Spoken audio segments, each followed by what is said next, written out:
Bismillahirrahmanirrahim. On continue notre démarche dans le syndrome métabolique. On va voir dans cette partie la physiopathologie et les conséquences et caractéristiques de ce dernier. Donc avant d'engendrer, premièrement, on va voir quelques chiffres épidémiologiques. Pour les gens qui juste viennent de nous suivre, vous allez retrouver tous ces supports dans la description. Abonnez-vous si vous n'êtes pas encore. Un maximum de partage comme d'habitude. Ne laissez pas ces vidéos à votre disposition. Donc la prévalence de ce syndrome métabolique, elle varie selon les définitions. J'espère que vous avez cité les deux grandes écoles. Donc l'ATP3 et l'IDF, la fédération. Donc c'est primordial. Vous pouvez consulter la partie précédente à tout moment. Et bien sûr selon les pays. On cite par exemple dans les États-Unis, elle a été estimée de 20,1% selon les critères d'ATP3. Donc les États-Unis, donc c'est un pays qui est en train de souffrir d'obésité. Donc ça, vous savez. En France, la prévalence, elle a été rapportée de 10% chez l'homme, 7% chez la femme, et plus récemment à 9% chez l'homme. Une comparaison a été faite à une population américaine souffrant de ce syndrome métabolique. Elle a été identifiée, ou bien on a utilisé les deux définitions. Donc là, on va appliquer les deux définitions. Concernant premièrement la définition de la TP3, elle a trouvé une prévalence de 33,7% chez l'homme, et chez les hommes, 35,4% chez les femmes. Par contre, chez la même population, une définition de l'IDF qui est plus stricte. J'espère que vous avez cité ça dans la partie précédente. Donc, elle a trouvé respectivement 39, vous voyez là la différence, 39% chez les hommes et 39,9%, presque 40% chez les hommes, donc qui est plus élevé. Pourquoi? Parce que les critères, je répète, de l'IDF sont plus stricts. Vous pouvez consulter la partie précédente, je répète, à tout moment, ce sont plus stricts que les critères de la TP3. Dernièrement, une enquête algérienne, elle a été publiée en 2007. Donc, elle a porté 4818 personnes âgées entre 35 et 70 ans qui ont rapporté une prévalence de 26,33%. Et je répète, ce syndrome, il prédispose les patients, donc imaginez-vous 26% de la population qui est susceptible de développer risque cardiovasculaire. Et je répète, ça c'est notre intérêt de la question aujourd'hui. Donc après ça dit, on va aborder la physiopathologie, le titre le plus important dans cette deuxième partie. Donc dans la physiopathologie, on a associé, ça c'est à retenir, une insulino-résistance. Si on vous pose la question, quels sont les critères physiopathologiques, ou bien quels sont les critères qui caractérisent le syndrome métabolique sur le plan physiopathologique? Vous allez citer, premièrement, l'insulino-résistance. Un patient qui est en train de souffrir d'un syndrome métabolique, il va développer, faites attention, une insulino-résistance, une hyperglycémie, une dyslipidémie, une hypertension artérielle et un stress psychologique. Donc, à noter 5 critères, 5 grandes comorbidités. Premièrement, une insulino-résistance, une hyperglycémie, une dyslipidémie, hypertension artérielle et un stress psychologique. Donc, en détail, ces 5 grands titres. Commençons premièrement par l'insulino-résistance. Donc, cette insulino-résistance semble être le cœur des anomalies au niveau du syndrome métabolique. Donc, je répète, il s'agit d'une relation intime entre syndrome métabolique et diabète de type 2. Lorsqu'on dira diabète de type 2, c'est la résistance à l'insuline, ou bien c'est l'insulino-résistance. Donc, elle prédispose cette insulino-résistance au diabète de type 2, aux anomalies lipidiques, ainsi à un état pro-inflammatoire, une hypertension artérielle. Mais l'origine de cette insulino-résistance, il reste inconnu, mais peut être favorisée par certains facteurs génétiques. Dans certains des cas, il s'agit des rares cas d'insulino-résistance qui est monogénique, liés par exemple à la mutation des gènes des récepteurs à l'insuline qui ont été identifiés, dans laquelle la plus fréquente c'est la mutation de type 1 responsable de, ça vous avez vu en gynécologie, c'est le syndrome des ovaires polykystiques. Donc à retenir d'après ce paragraphe que la pathologie ou bien l'anomalie qui est souvent retrouvée dans ce syndrome métabolique, c'est l'insulino-résistance. Deuxième pathologie, deuxième critère plutôt, c'est l'hyperglycémie. Donc, un patient qui a un syndrome métabolique, il a une hyperglycémie. Donc, c'est la phase préclinique de diabète. Donc, il est associé à une diminution de l'insulinosensibilité. Donc, insulinorésistance, elle évoluera vers une hyperglycémie. Donc, cette hyperglycémie chronique, elle va résulter ou bien elle va diminuer à son tour la synthèse et la libération d'insuline. Ce qui explique qu'on avait dit dans le diabète de type 2, certaines formes de diabète de type 2 nécessitent une insulinothérapie. Donc ça, on avait vu dans le DT2, vous pouvez le consulter à tout moment. D'autres pathologies qui sont associées toujours dans le physiopathologie, c'est la dyslipidémie. On avait vu ça avec détail dans le cours précédent. Donc c'est l'accumulation surtout de la graisse abdominale, l'obésité androïde, on utilise le terme. Donc en cas d'insulinorésistance, donc les adipocytes, elle va être plus sensible à l'action lipolytique, des glycocorticoïdes, de l'adrénaline, ça va entraîner un relargage des acides gras libres dans le système porte. Comme suite, les HDL qui sont le bon cholestérol vont s'appauvrir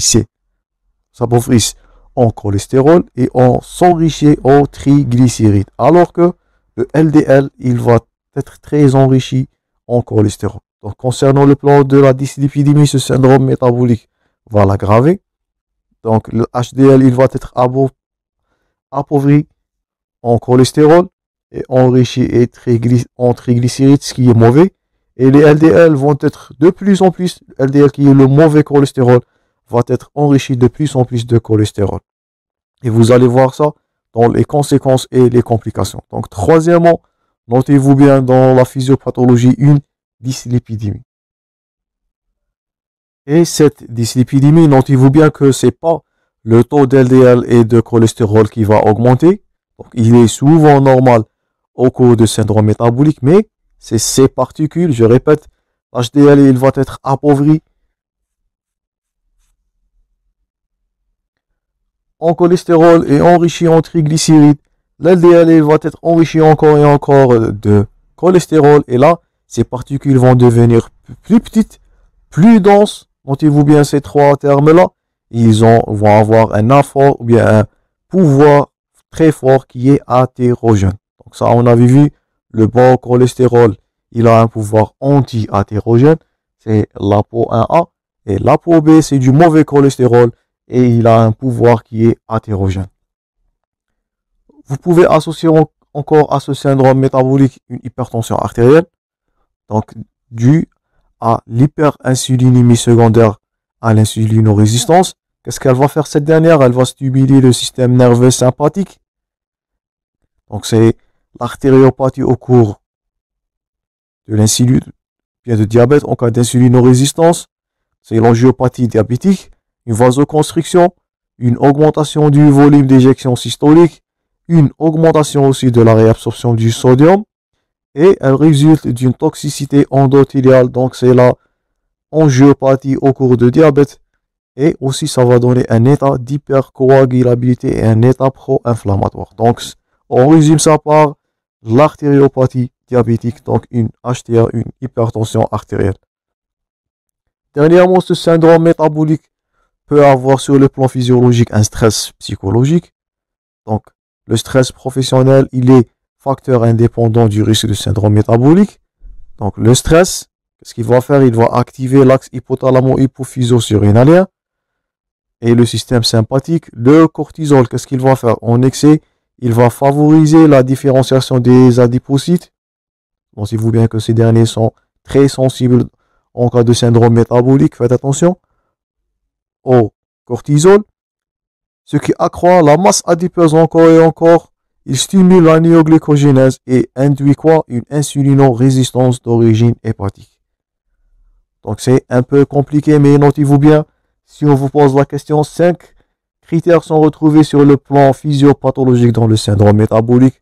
Vous allez cocher une insulinorésistance, une hyperglycémie par suite, une dyslipidémie, je répète, c'est pas en quantité, c'est dans la qualité et le risque athérogène, il va augmenter. Une hypertension artérielle est expliquée par l'angiopathie diabétique et dernièrement le stress psychologique. Ce dernier, je répète, il va accroître la sécrétion de cortisol et tandis que les adipocytes, dans ce dernier cas, dans ce syndrome, ils sont susceptibles, ils sont très sensibles à l'action de ces dernières. Elles vont causer, notez-vous bien le terme, c'est une insulino-résistance d'origine hépatique. J'espère que c'est clair jusqu'à maintenant. On va voir les anomalies qui sont associées à ce syndrome métabolique si on vous pose la question. Donc sur la physiopathologie, ce sont les 5 critères déjà cités au-dessus, bien dessus. Maintenant, quelles sont les anomalies associées au syndrome métabolique? Vous allez retrouver, donc, premièrement, lithiase urinaire. Donc elle est expliquée par quoi? Par l'augmentation constante d'incidence de ces calculs. Elle est expliquée par un déséquilibre alimentaire qui constitue un facteur de risque de lithiase. Donc un syndrome métabolique, qu'est-ce qu'il va faire? Il va favoriser le développement d'acide urique. Et si vous vous souvenez de votre urologie, cet acide urique, il va favoriser l'apparition de lithiase urique. Donc, syndrome métabolique, déséquilibre alimentaire, augmentation de l'acide urique. Et par suite, vous pouvez noter si on vous pose la question, une lithiase urinaire. Ce syndrome aussi peut engendrer un dysfonctionnement érectile. Donc, ce dysfonction érectile peut être annonceur du syndrome métabolique chez l'homme.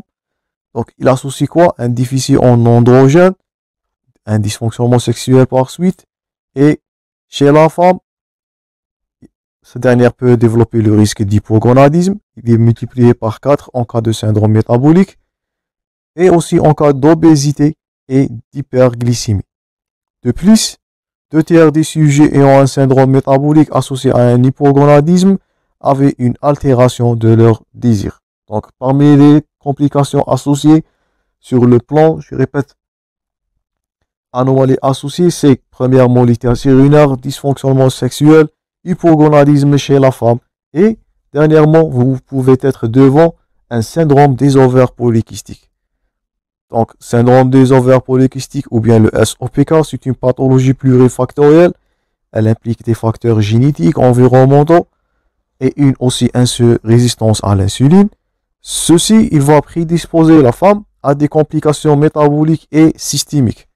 Donc, la recherche des anomalies métaboliques doit être systémique, d'autant plus que la prévalence de ce syndrome métabolique est élevée.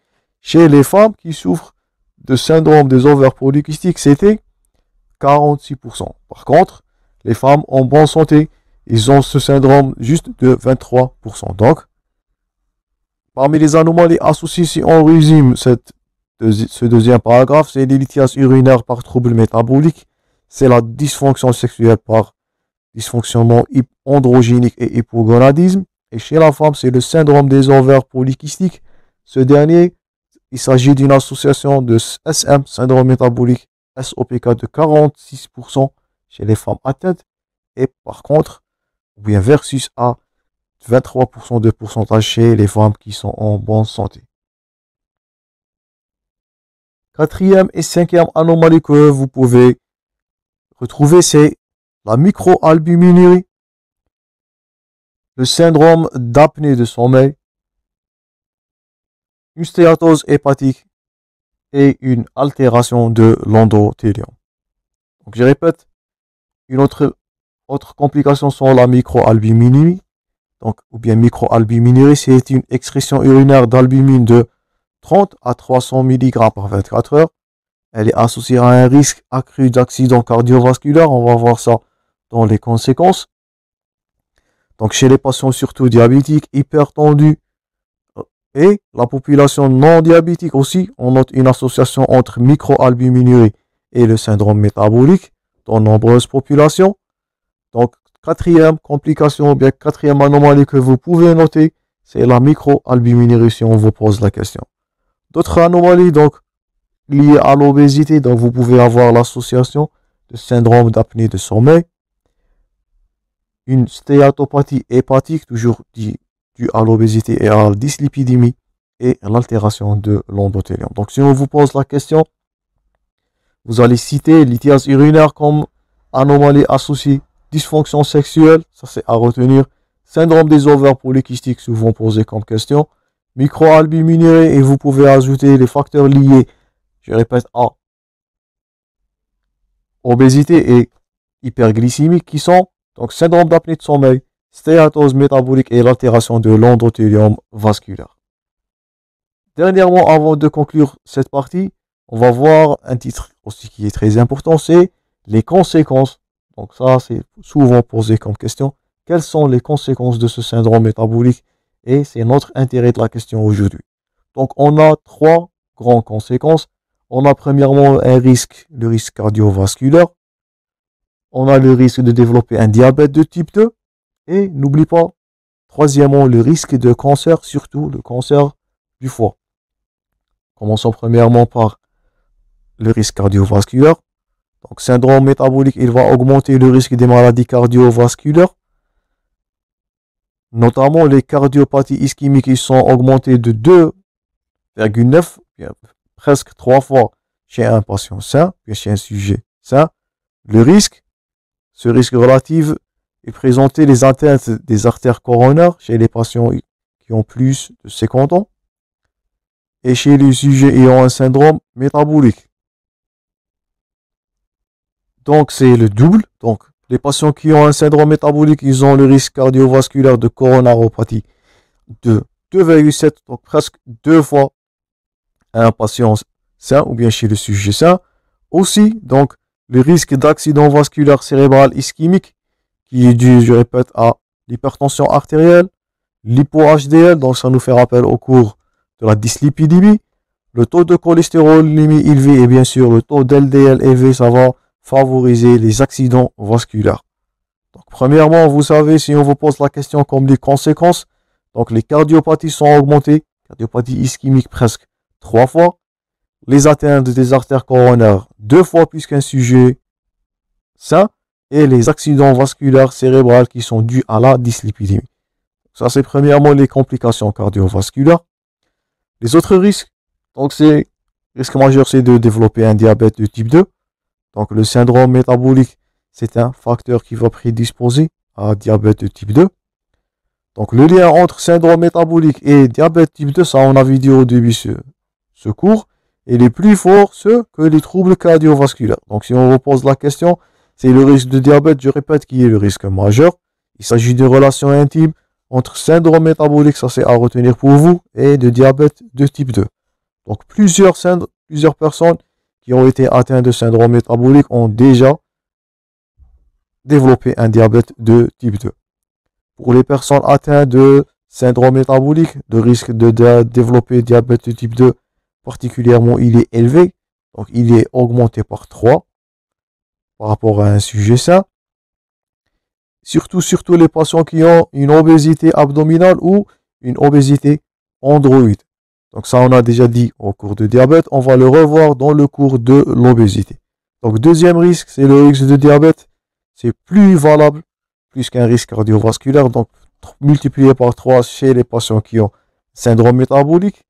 Et dernière complication, c'est le risque de développer un cancer du foie.